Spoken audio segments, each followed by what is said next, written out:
Le 25 août 1944, l'armée allemande entre dans le village de Maillé, situé au sud de l'Indre-et-Loire. Les soldats tuent 124 personnes, dont 44 enfants. La quasi-totalité des maisons est incendiée. On était descendu à la cave et vers 11h, il y a un groupe d'Allemands qui est venu, qui nous a fait sortir. Et nous avons traversé tout le pays jusqu'au point ici, là.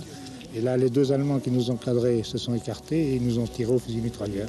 Sur les 7, à ce moment-là, je suis resté le seul vivant. Mon frère est tombé sur moi, c'est lui qui m'a sauvé. Dans la région, les nazis multiplient les exactions pour mener une véritable politique de la terreur. Dans le Cher, entre juillet et août 1944, 36 juifs sont arrêtés par les SS et la milice française. Ils sont jetés dans les puits de Guéry à Savigny en Septenne, puis écrasés par de gros blocs de pierre. Les voies de communication ne permettaient plus le transport de ces juifs vers Drancy et ensuite Auschwitz à ce moment-là. Et donc la décision a été prise par les chefs de la SS, et notamment le chef du SD d'Orléans, Fritz Mertsch, d'exécuter les juifs donc arrêtés à Saint-Amand sur place, donc sur le site du polygone. Et effectivement, on est dans un cas assez unique en France de la Shoah, du génocide sur le territoire français. Le massacre est perpétré alors que les Alliés sont passés à l'offensive. Les sanglots longs des violons de l'automne blessent mon cœur d'une langueur monotone. Ces vers de Verlaine diffusés sur Radio Londres préviennent la résistance. Le 6 juin, plus de 150 000 soldats, essentiellement des Américains, des Britanniques et des Canadiens, arrivent sur les côtes françaises. C'est le débarquement de Normandie. Les combats font rage et les Alliés continuent à gagner du terrain. Le premier char américain arrive à Chartres le 16 août. Dans le même temps, la 3e armée du général Patton entre dans Orléans par le faubourg Bagné, sous les hurrahs des habitants. Cette libération d'Orléans, les maquisards de Loris n'y participeront pas tout de suite. 2 jours avant, le 14 août, ils subissent une attaque menée par les Allemands au carrefour d'Orléans. Une 60aine de personnes périssent.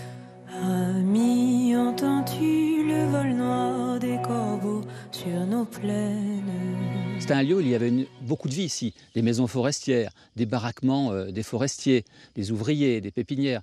Donc les Allemands pensaient que les maquisards se cachaient ici. Malheureusement pour ceux qui s'y trouvaient, je dirais, ils vont faire les frais de cette attaque allemande, mais le maquis n'est pas ici. Il se trouve au camp du Ravoire, à 5 km d'ici, où les 400-500 maquisards sont terrés. La résistance joue un rôle clé pour libérer le sud de la région. Car les Américains ne traversent pas la Loire, ils veulent rapidement atteindre Paris. Alors au sud du fleuve, les forces françaises de l'intérieur harcèlent l'occupant. À partir du 12 août, l'ordre avait été donné par Londres avec le message codé en avant la cavalerie. Voilà. Et alors nous avons donc attaqué pendant la 2e partie du mois d'août. Toutes les nuits, il y a eu des embuscades. Entre le 20 août et le 6 septembre, les principales villes sont libérées. Châteauroux, Tours, Vierzon, Bourges, les Allemands battent en retraite. Ce n'est pas du tout un exode allemand, c'est quelque chose d'ordonné, planifié. Nous, dans la propagande, on va garder uniquement des images de photos volant des vélos, etc. Les troupes allemandes qui volent les vélos, ce n'est pas des troupes combattantes, c'est les troupes de l'administration. Les troupes combattantes réelles, une grande partie d'entre elles sont déjà reparties en Allemagne. À la fin de l'été, toute la région est libérée. De Gaulle en visite à Orléans le 18 septembre est acclamé par la foule, mais tout est à reconstruire. Les villes touchées par les bombardements sont détruites, tout comme les infrastructures. Les combats continuent. L'Allemagne n'a pas encore capitulé.